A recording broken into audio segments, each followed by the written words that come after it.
Nah, ini kan avokat ini tuh atau avokado ya dokter ya, alpukat ini baik banget untuk yang namanya pencernaan kita. Ini fakta atau mitos dokter? Itu fakta. Yeay. Karena Oke, aku langsung bawa pulang. Bagi ya. karena alpukat itu tinggi serat. Tinggi serat, jadi kalau bicara kesehatan saluran cerna, kita harus bicara kecukupan orang itu makan seratnya seberapa banyak. Semakin banyak, semakin baik. Tapi jangan terlalu berlebihan juga, karena serat itu akan mengganggu penyerapan zat gizi. Jadi kita makan seratnya banyak, ya kalau secara teori sih 25 sampai 30 gram per hari serat. Nah, itu makan seratnya harus cukup, tidak boleh terlalu berlebihan, karena kalau terlalu berlebihan zat-zat gizi lain akan diganggu penyerapannya. Jadi bukan cuma lemak aja diganggu, dokter. Semua juga diganggu. zat gizi akan diganggu penyerapannya. Oh gitu. Ya, tapi kita tetap harus mengkonsumsi kalau bisa sehari 25 gram sampai 30 gram, sehingga penyerapan lemak, penyerapan gula itu akan berkurang. 25 gram sampai 35 gram itu kira-kira berapa banyak alpukat nih dok? Nah, kalau alpukat seratnya satu buah, satu buah. yang ini sekitar 6 sampai 7 gram. Oh. Jadi kalau sehari mau hanya buahnya dari buah alpukat aja berarti paling enggak 4 sampai 5 buah. Oh gitu. Tapi kan itu bukan teori gizi yang benar. Kalau kita makan dalam sehari hanya satu macam, kita harus makan sumber serat dari bahan makanan lain. Apa? Sayur, kemudian kacang-kacangan, ya, buah yang lain yang tinggi serat juga, semua harus dicampur. Jadi berupa-rupa ya, berupa-rupa. Nah, bermacam-macam. Ini kita ada dari pemirsa juga yang ikut akan ngobrol dengan kita di sini. Sudah ada di sana, namanya Agnes ya. Ya. Ada video conference. Di mana nih Agnes? Halo Agnes. Hai. Agnes? Oh. Bisa kedengaran? Halo. Hai. Ya, halo. Oke. Ya, masuk suaranya. Boleh langsung ditanyakan ke Dokter Sabel Untoro, kira-kira apa nih yang mau ditanyakan? Silakan. Iya. Selamat siang, dokter. Selamat siang, Agnes. Ya, ini aku mau tanya nih. Gimana cara konsumsi alpukat supaya bisa menikmatinya dengan enak tapi tetap terjaga vitaminnya? Karena yang kita tahu itu kan alpukat suka dikasih topping susu, sirup kayak gitu-gitu loh. Ya. Boleh silakan dokter. Sudah, hanya itu Agnes pertanyaannya? Ya. Oke, jadi gini, mengkonsumsi alpukat yang paling sehat dan masih rasanya enak adalah dimakan hanya daging buahnya saja. Tapi ngeroknya seperti ini ya, dikerok sampai kulitnya seperti berbunyi krek krek krek. Kenapa? Karena kita ingin mengkonsumsi seratnya sebanyak mungkin. Ya, dari buah alpukat. Kenapa? Karena teorinya serat itu adanya di permukaan buah. Dan yang paling tinggi sebenarnya serat itu di kulit buah. Oh gitu. Kalau mau sehat sekali memang makan buah alpukatnya sama kulit. Tapi kan nggak mungkin ya, rasanya pahit ya. Iya, nggak mungkin dokter. Jadi makan alpukat yang sehat. Alpukat itu kan udah ada rasa manis dan enak, pulen dimakannya, dikerok aja dagingnya dimakan seperti itu saja. Nggak perlu, jangan sampai dicampur sama susu kental manis, campur sama sirup, campur lagi sama coklat, itu jadinya nggak sehat. Ya, alpukat itu sehat sekali, bagus. Kalau pakai madu boleh nggak dokter? Nggak boleh juga, kan madu juga madu sehat itu bukan? tinggi gula dan kita tahu gula itu yang bersifat berbahaya bagi tubuh kita. Oke, baik. Gimana Agnes? Bisa ajak teman yang manis-manis juga ya? Iya. Biar tetap manis ya. Makannya bareng. Iya. Oke, terima kasih Agnes. Sehat selalu ya. Ini katanya ada fakta atau mitos berikutnya. Nih katanya berbuka puasa dengan alpukat ini dapat mengurangi kolesterol jahat yang diserap oleh tubuh kita. Ini fakta atau mitos? Tapi jangan jawab dulu. Kita akan jawab saat ini setelah dalam Hidup Sehat. Hidup Sehat. Dokter Vito, kamu tuh sukanya alpukat apa kalau misalnya tadi kita lihat Viti tadi? alpukat campur coklat, mentega, itu jadi es campur ya? Lama-lama ya. Oke, baik nih, langsung di fakta atau mitos yang berikutnya. Ini berbuka puasa dengan alpukat dapat mengurangi kolesterol jahat yang diserap oleh tubuh. Ini fakta atau mitos?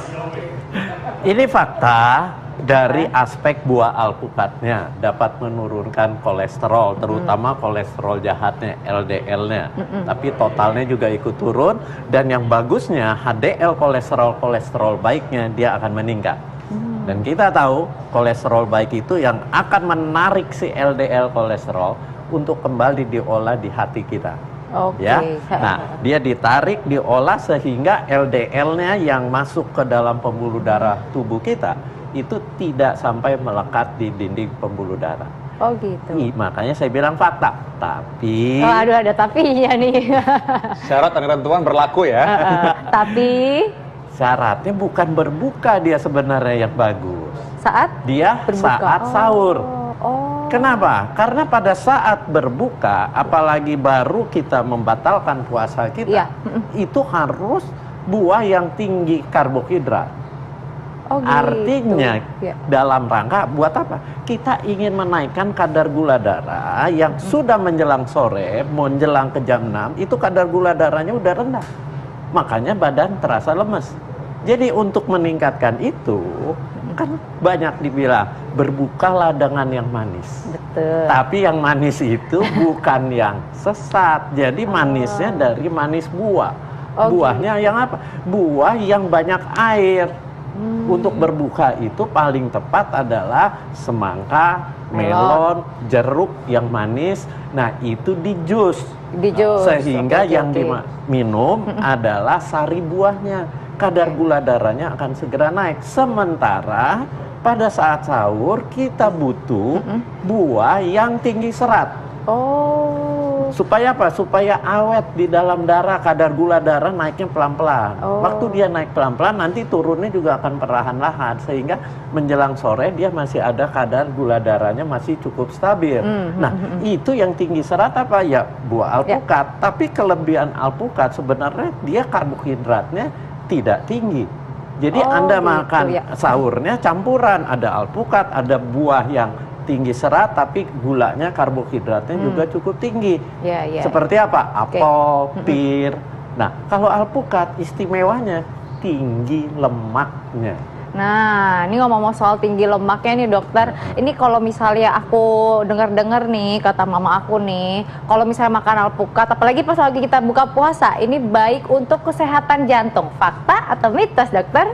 Jadi, alpukat itu memang bagus buat kesehatan jantung. Oh bagus ya dokter? Bagus sekali. Kenapa? Karena dia tinggi lemak, tapi lemaknya bukan lemak yang jelek, yang jahat. Dia lemak yang baik, yang disebut asam lemak omega 9. Dan penelitiannya membuktikan dia akan menurunkan kadar LDL kolesterol, penyebab penyumbatan pembuluh darah jantung, menurunkan kolesterol total, dan yang bagus lagi pada orang diabetes. Pada orang diabetes tuh hukumnya wajib makan buahnya alpukat. Kenapa? Asam lemak omega 9 itu akan mengaktifkan kerja dari insulin. Oh gitu. Tempat melekatnya insulin di permukaan sel itu jadi aktif karena si asam lemak omega 9-nya. Wow. Itu bagusnya si alpukat. Nah, ngomong-ngomong bagusnya alpukat, kan aku penasaran nih ya, Dokter Vito ini juga kayaknya tadi denger dia, wah, kayak Baby J sering makan alpukat nih ya. Oh iya, makanya aku pengen lihat nih alpukatnya. Katanya dengar kan tadi kan Dokter Samuel Utaro bilangnya alpukat tuh bagus kalau misalnya dikerok sampai dalam-dalamnya ya dok ya? Iya, sampai dalam apa sih? Berbunyi di kulitnya ijo-ijo, permukaan buahnya ijo-ijo. Nah itu. Orang kalau sering kerokan beda memang. Saya jualan es buah Pak biasanya. Itu yang bagus. Kirain kalau kerokan bagus pakai koin. Oh gini ya dok? Nah ijo-ijo. Nah. Oh gini. Udah punya krek-krek belum? Iya. Udah punya krek-krek kan mestinya kan? Sampai sobek tuh dok saya. Keroknya. Tapi ini yang justru tinggi itu seratnya. seratnya tingginya di yang ijo-ijonya itu. Karena kulit buahnya di sana ya. Iya. Gitu. Sedangkan Dan kalau seratnya dagingnya tinggi. sedangkan kalau dagingnya itu tinggi lemak, yang istimewa dia tinggi lemak. Kemudian yang istimewa lagi buat tadi kan pertanyaan buat jantung, Iya, saya bilang sehat. Dia tinggi kalium. Kaliumnya tinggi. kaliumnya tinggi, hasilnya apa? Dia akan mengontrol tekanan darah, buat jantung juga bagus, dan yang bagus lagi dia magnesiumnya juga tinggi. Nah, itu semua berefek baik buat jantung kita. Dan ada vitaminnya, antioksidannya tinggi. Nah, ini pasti pemirsa pengen bertanya-tanya nih ya, kan tadi kita sudah bahas bahwa ini buah ini ternyata tinggi lemak. Beda dengan buah-buah yang lain yang katanya buah ini musuhnya lemak, ternyata enggak. Ini buah isinya lemak. Oke, ada Hairul di Bekasi, silahkan. Mau bertanya ya? Halo Hairul. Halo, terima kasih sebelumnya. Ya, silakan pertanyaannya. Pak Dokter, Ya. Terkait penjelasan tadi yang disampaikan bagus sekali. Terkait dengan lemak, ini kandungan lemak di dalam alpukat. Jika kita dalam proses diet, di mana lemak tubuh kita tuh masih tinggi, apakah kita masih diperbolehkan mengkonsumsi alpukat ini, Pak Dokter? Ya. Oke, silakan. Lemak tubuh maksudnya Anda lemak yang di bawah kulit atau lemak di dalam darah? Yang di dalam darah. Dalam darah. Dalam darah lemak itu yang bahaya kan LDL kolesterol, total kolesterol, sama trigliserida.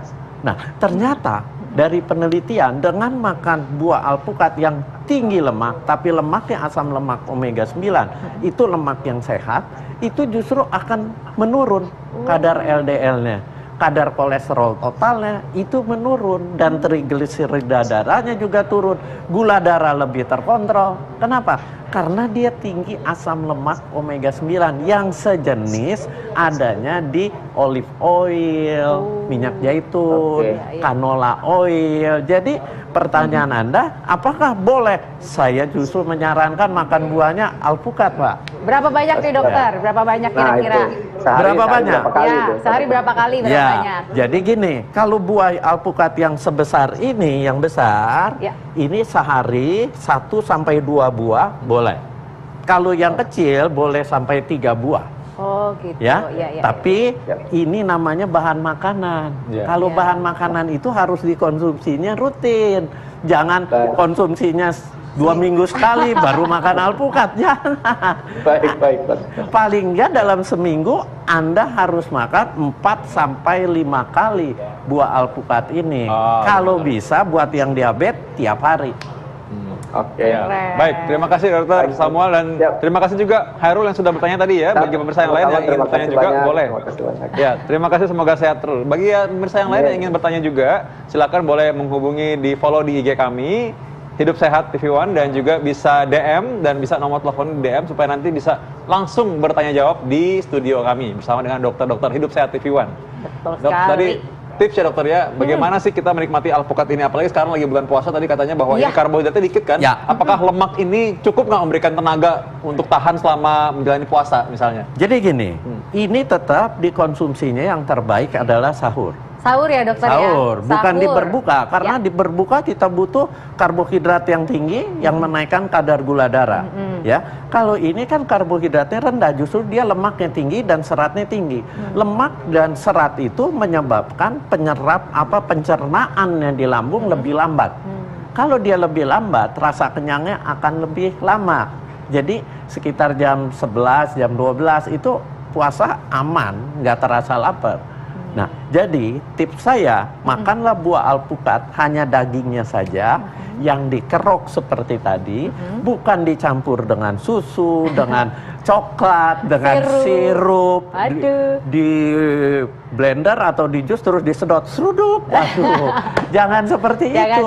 Ini harus model Krista nih, pakai dikerok, kemudian Anda makan, langsung dimakan. Itu yang terbaik. Dan makan buah alpukat paling tidak seminggu itu 4 sampai 5 kali kalau ingin mendapatkan hasil yang optimal. Wow, ini keren banget nih. Terima kasih dokter tipsnya. Jadi minimal mesti 4 sampai 5. Ya, ini kayaknya 1, 2, 3, 4, 5 ya Pak. harusnya.